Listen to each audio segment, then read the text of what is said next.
Hey folks, how you all doing? What a difference a week makes, huh? It's bloody freezing.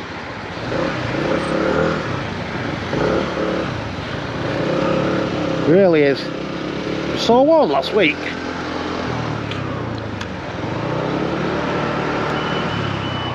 We were gonna go out yesterday. It said today, as the weather always does, that it was gonna be chucking it down. Obviously not. Keeps trying to rain, if you know what I mean.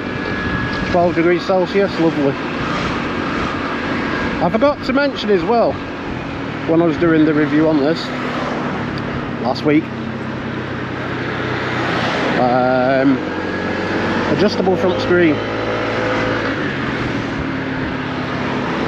I knew I'd end up missing something. Yeah, I was just going to come out for 2 or 3 hours. What time is it? 10 to 1. Because Sanjay's away in London, I think, next week, he said, at a wedding. And my son's not here. I think he said he's going to his girlfriend's. But we've not had all that rain that you lot have had down south. We've had bits here and there. And it's supposed to, if I remember rightly, get a bit warmer next week, which is nice. How many bars? 4 bars. Doing really well on fuel. And I just said to Sanjay, I said, "Is yours pulling like a train?" He's like, "Yeah." I said, "It must be these cooler conditions." Well, we're just going to head off up to the barn. We generally stay local now when the weather's like this. Don't get me wrong, I think twice we went up to the Singing Tree when there was snow on the ground. The roads were clear, it was just stuff on pavements and all that kind of stuff.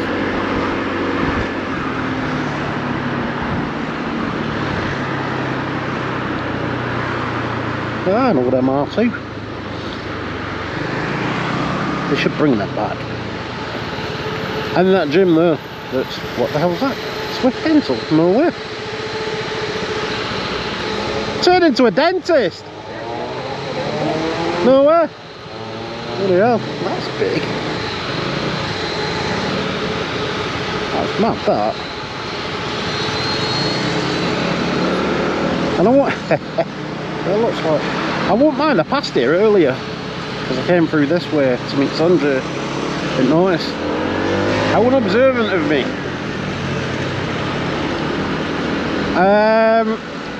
I was watching a video on YouTube yesterday. I can't remember what the guy was called. He's from the UK, and he was literally saying that the UK sort of bike market is dead, or on its knees. I think he said dead. That young people just aren't getting into bike, and he was saying, like, when he goes to bike meets, it's mostly like older grey-haired guys and tall guys and all that stuff. Said there's very rarely any young people about. And I watched it right to the end. They said, "I'd love to hear your comments." So I just said it. It's, you know, it's the cost of everything. I know we're going through this cost of living thing, but put that away for 1 second. Imagine it's not. It's just ridiculous. My son's paying nearly £2 grand for that WR, and he's in his 20s. Do you know what I mean? That's a cute little pocket bully. And then it's sort of the way you have to get your licence and stuff. I look and think, me and Sanjay have been riding for like 5+ years now. And at the end of the day, we ride all year round. What they're doing there? What are they doing the clock? That must be reopening. Prince Billy's there. Yeah, I just think it's stupid. I really do. I think you should get rid of Mod 1, because you literally almost cover everything that Mod 1 has when you're doing your CVT, when you're in a compound, apart from the emergency braking and the swerve thing. But again, you've got a big enough compound, you could get it done. And then I just look and think, you should do your CVT, get rid of 50cc's, right? In this day and age, it's just not relevant. They can't even do 30 miles an hour. Whose idea was that? Let 16-year-olds ride 125s. And then at 17s, I don't know, 200, 250, something like that. Because then they can do all the road speeds on the dual carriageways and stuff. This is my personal opinion, by the way, based on what other young people, well, not just young people, what literally everybody I speak to on a 125 or a 50 have said, and we all agree. And then personally, I think you should do a minimum of 5 lessons with an instructor, and once he turns around and says, look, I think you're ready for your test, I really do, how do you feel about it? And if you feel that you are, he should be the one that tests you. Get rid of these buildings where these instructors sit bored out the skull all day. Let your instructors do it. They're the best qualified to know what you're like on a bike, and if they're watching you after 3 or 4 lessons, or you're on your 5th lesson, and they believe that you're ready for your test, they should be the one who does the test. Come on, lads. And do it that way. Just, do you know what I mean? Just do things logically. Stop making it so hard. I did my theory. Well, that's alright. Shall not use about. I failed my theory. I got the questions 100% right, and I failed my what's it called? Hazard perception by 1 point. And I look and think, what is going on? Filter it on. I look and think, it's just stupid. It really is.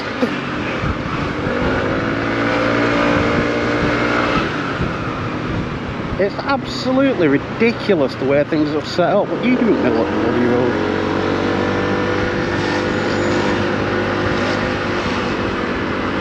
I mean, when I did my car test,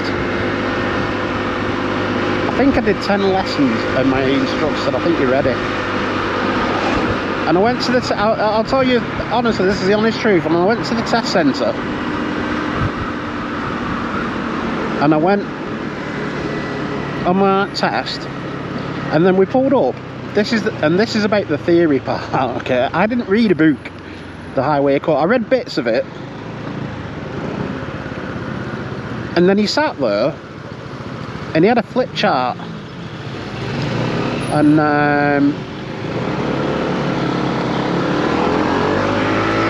along Watford Road for a change. We went this way last week, and he's showing me different symbols, and asking me to answer what each symbol meant, and I answered them all. And then he turned around and he went, congratulations, you passed your test. And I was like, wow, that's crazy. I'll be honest with you, I felt like I didn't know how to react, because I was like, did I just do him right? Did I pass my test? Which he did. And I look and think, how easy was that? And that's how it should be. And this is the thing, this is why I say that your instructors, they should also sort of be examiners, because you get comfortable with them. You know who they are, they make you feel welcome and all the rest of it. So you're quite happy in that sense. I just look and think, simplify things for people, stop making it so tough. I get we've not got the infrastructure, but how much space does a bike take up on a road? Seriously, barely any. That wasn't doing this. And that's how I feel, folks. It's just, if you know that the industry, as this guy was saying, that it's on its knees, literally dead, young people just aren't getting into it, then look at the reasons why. You know, move away from the cost. You could make it, the point I'm trying to make is, the more simple you make it, the less cost involved. Everybody wins. I mean, let's be honest, we don't have the best of weather. In my experience, when I turned 17, I already knew that I could start having driving lessons. So that's what I did. And I passed my test and I had a car and I was buzzing. Because guess what? When it was cold and wet, I was warm and dry. And I could take my friends with me. But the way I see it, the way the current system is set up, it puts me off. I mean, I kind of look and think, I've always said this, right? When I started this channel, I didn't get, well, when I got back into riding again, I didn't do this to pass my test and get a massive bike and all the rest of it, okay? I did it because I wanted to relive the good old days.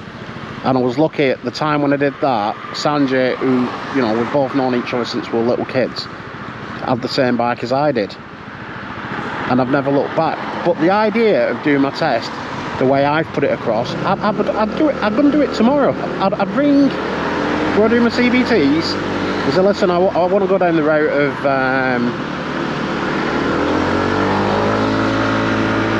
doing my test. But like I said, where CBTs are concerned, it should be a one-shot only. You don't go and do your driving test every 2 years, do you? And I get that it keeps them employed and all the rest of it, but again, if you change the system where these instructors were also examiners, because the guy that rode out with me on my CBTs, he said I'm an examiner. You know, this isn't just it. It's not just my, oh god, how did he say it to me now? Well, anyways, he just literally said, I do this and I'm an examiner. And he's even said to me, do you know something? And he said this, I kid you not, if that had been your test, you'd have passed. I went, really? And he's like, yeah. I was like, no way, thank you for that. And that's what encouraged me to go and do my theory and everything. I thought, if that's what he's saying to me, then fair play, I'll have a shot. It's just, things need to change. It's either that, and it's not the first video that I've seen. I actually saw one before I went to bed last night. Well, started watching the beginning of it. It was an American guy saying the same thing. Motorcycle industry in the USA is collapsing. You know what I mean? And it's not just here.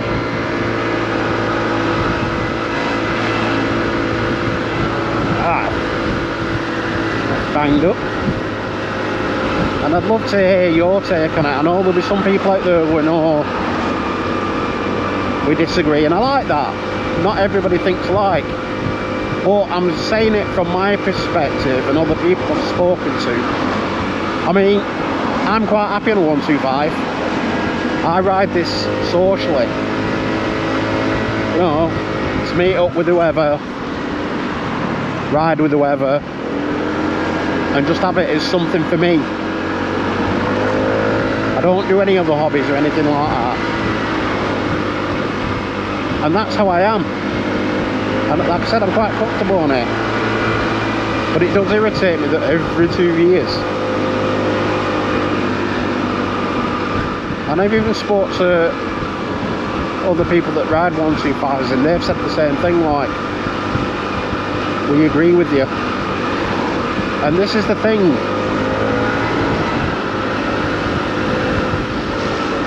Why make something difficult or so unobtainable for some people that they give up? And not one person who I've spoke to that rides on L plates has said the way the current system is set up encourages them to get a license. It's the opposite. It puts them off. And maybe that's what they're pushing for. Because I was also reading another article the other day, and it was literally saying the percentage of sort of like learn illegal bikes that are being sold in the UK year on year are going up in the favour of EVs. More people buy all that stuff. Here's Senji. So what they're thinking is, they're thinking of completely abolishing 50cc's, which I've always said they should do, and 125s. because I just look and think, you know, put the guys down so you can still hear me. I'll speak a little louder because I've noticed with this shotgun mic, especially when my lid's down, you can bloody barely hear me. Where was that? Yeah. Woo! That's great to people. But yeah, they were saying they were going to get rid of CCs, well, they're thinking of it, and 125s because these EVs do go quicker. If you turn around to a 16-year-old and say, do you want to do 28 miles an hour, no matter what road you're on, would you still say, I'm going to go down the road?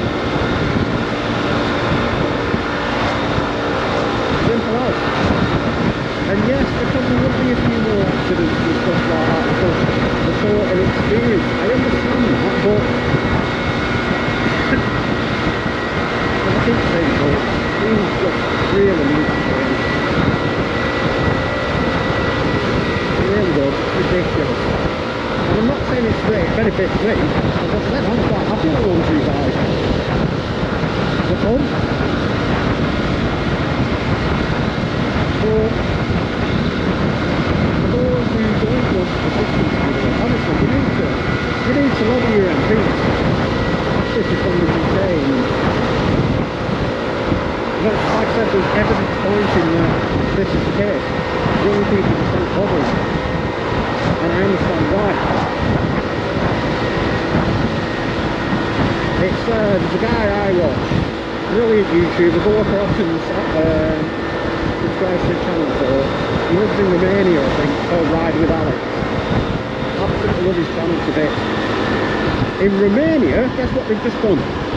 They've passed a law that if you've got a full driving licence, because traffic's that bad in this country, you can ride a 125. I can't remember if he said like you go out and do a day's worth of training, which obviously if you've never ridden a bike before, I highly recommend. But even their government have done that. If you've got a driving licence, you can ride a 125. You don't need L plates or any of this business. Just get on it and ride it. And I was like thinking, and I think he said there was another country, I think the one country that he said have done the same and another one that's thinking about it. Because it's like, I'm not being funny, there is a lot more to passing the car test. There really is. We all know it. Right, grandfather rights. I've got grandfather rights. It means that I can ride a 50cc, no L plates, all that stuff. And I think, no thank you, it should be 125s or bare minimum 200, something that can keep up with traffic. If you're on a dual carriageway and it's a 60 mile an hour and you're going uphill and the wind's blowing at you, yeah, good luck with that if you're on a 125. It just all needs to be changed, folks. It really does.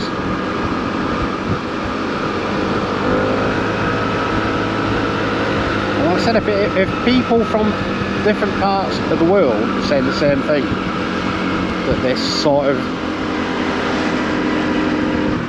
doodads going on where people just aren't bothering anymore, and you've got to do something to save it. And I never thought I'd ever hear in my life that that'd be the case. It's brightening up. What's going on? Maybe overdressed. I didn't think I'd have these winter gloves on at the end of September.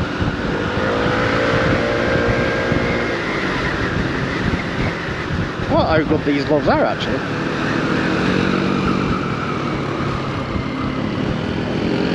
Ah, you nearly got knocked off that here last week, didn't you? Just lad. They're the only bikes I've seen. Heard a few past my house this morning.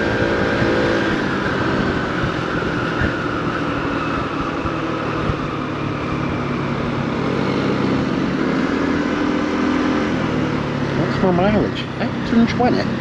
Well, is that it? No, what? Oh, said G. No worries.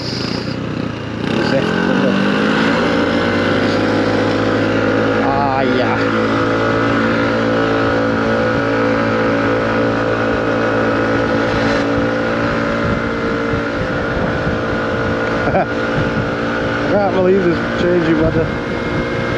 Crazy. I can't believe when I end it here. Oh, sheep. Oh, oops. You like the sheep too?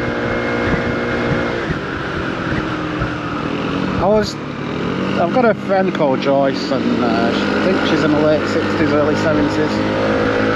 I've never asked her age. Really too.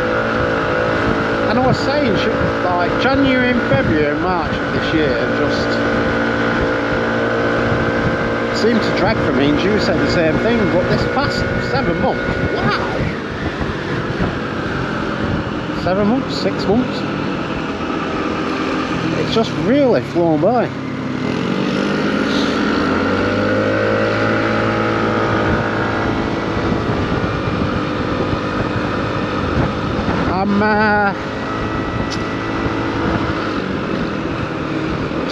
Last week, and thanks for the comments I got for the video that I'm about to mention, where I'm saying like I'm gonna go electric next year. The thing with me is I always make sure there's 2 bikes when I know I'm gonna get another bike, because it just gives me something to think about. And I've been thinking about this particular EV, and it's been doing me head in, because it's like I'm either getting this EV, I'm getting this other petrol bike. And it's the last thing I think about when I go to bed, and one of the first things I think about when I get up in the morning. And it's been driving me insane. I think I've come up with an answer for it. What I'm going to do, obviously, is ride this through winter. The first time I've ever owned a scooter. And I'll admit, this scooter on the front, it's not got tons of protection. The wind's hitting my knee, it's travelling up my leg. My shins are okay. If you want a bike that's going to completely stop any wind on your legs, from what I've seen on YouTube, Vespers.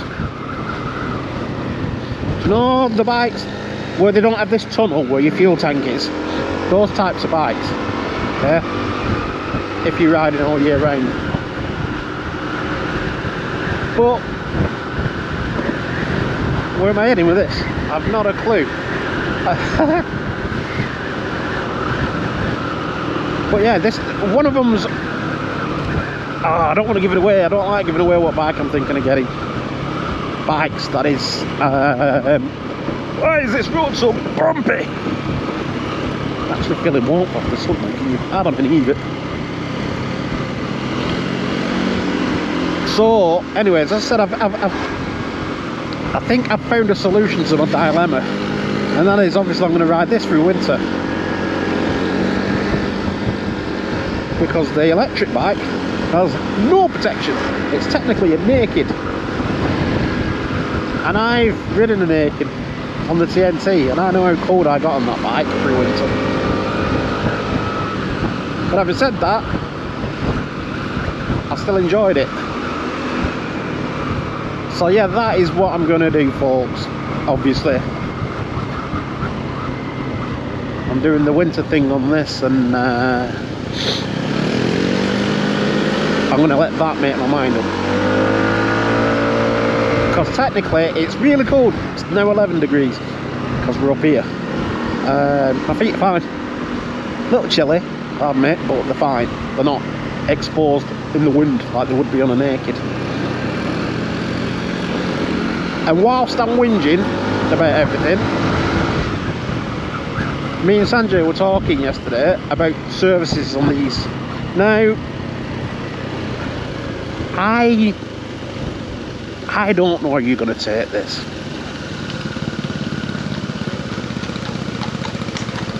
But for me personally, it says 3 months on this, we took our bikes for service. Then it says 6 months. Now,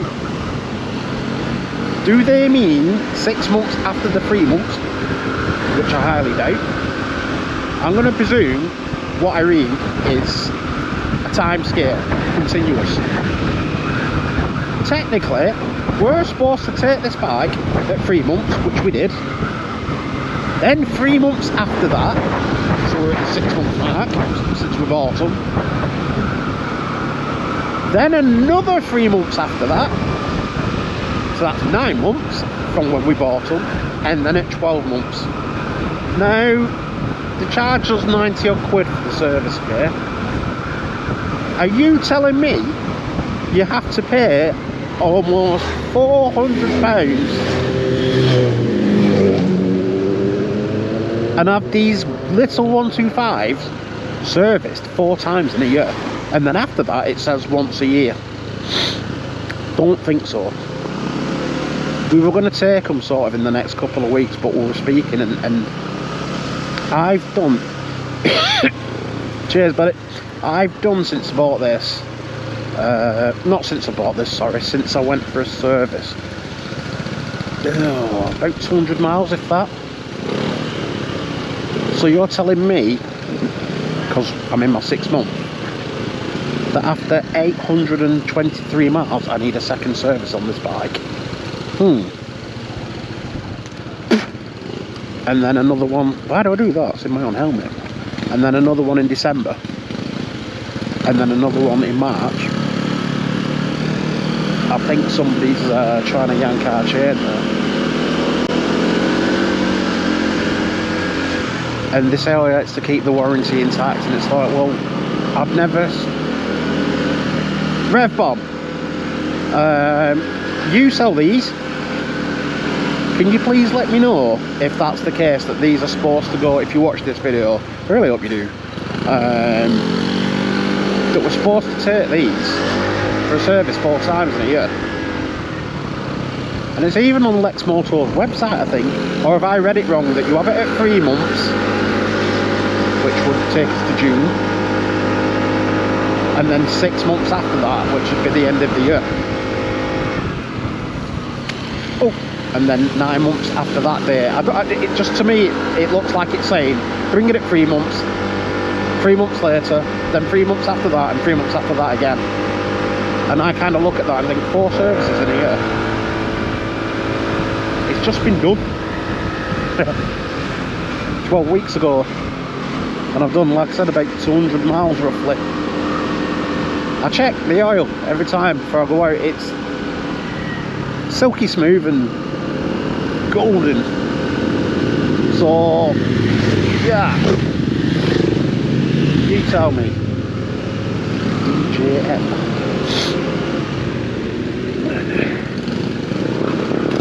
That's a nice model. I think this was up here a couple of months ago.